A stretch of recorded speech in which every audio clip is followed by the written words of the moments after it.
Hi there, my name is John Lutz, and I did my research paper on entropy and its effects on the Big Bang Theory.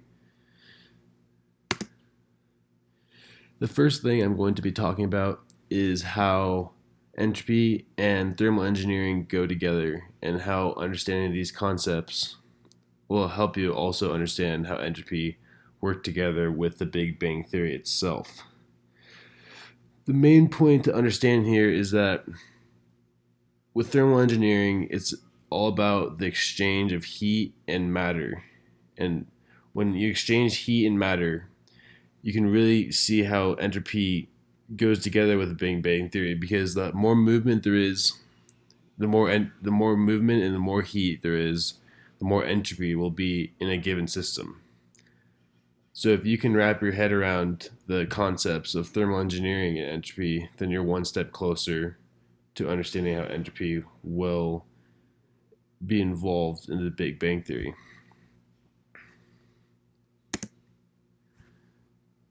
The next thing I'm going to talk about is how entropy levels can be measured correctly, and how understanding these measurements also go hand in hand with how the Big Bang Theory occurred and how entropy involved itself in that. By doing this, you have to count relic gravitons, and basically the amount of relic gravitons in a given system will give you the measurement of how much entropy or randomness there is in a given system. And you do this by looking at the amount of relic graviton counts in the quantum graviton gas that existed back in the time during the Big Bang Theory.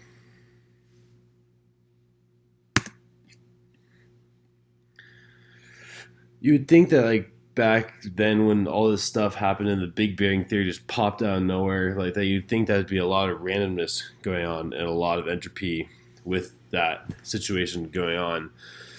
But it's actually the exact opposite. There was a lot less entropy back then than there is now.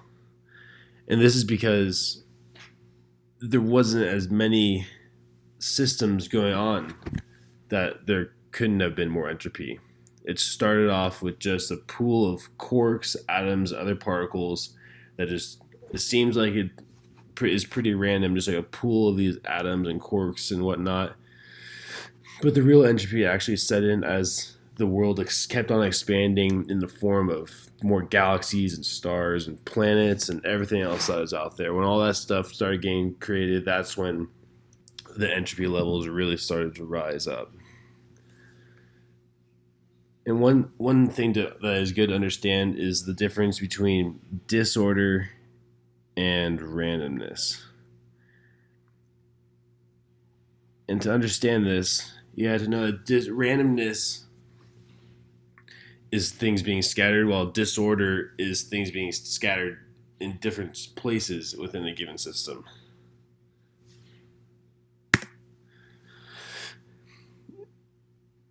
Now I'm going to talk about how entropy was important while the Big Bang occurred.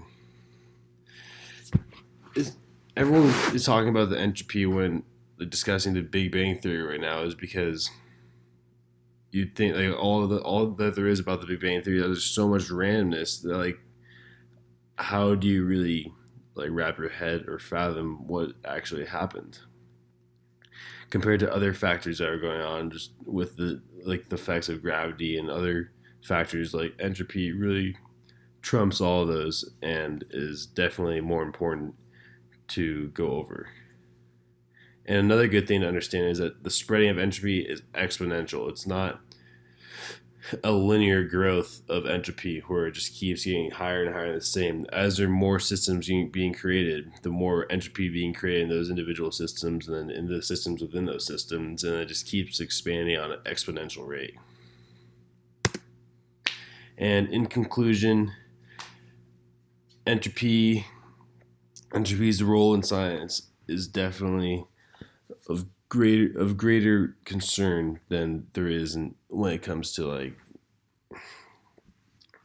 the spacing of the planets when it started coming out of the Big Bang Theory. Like entropy is definitely the number one topic that scientists are looking at now to figure out if the Big Bang Theory even is the real theory that people go to talk about the beginning of the universe. And yeah, thank you.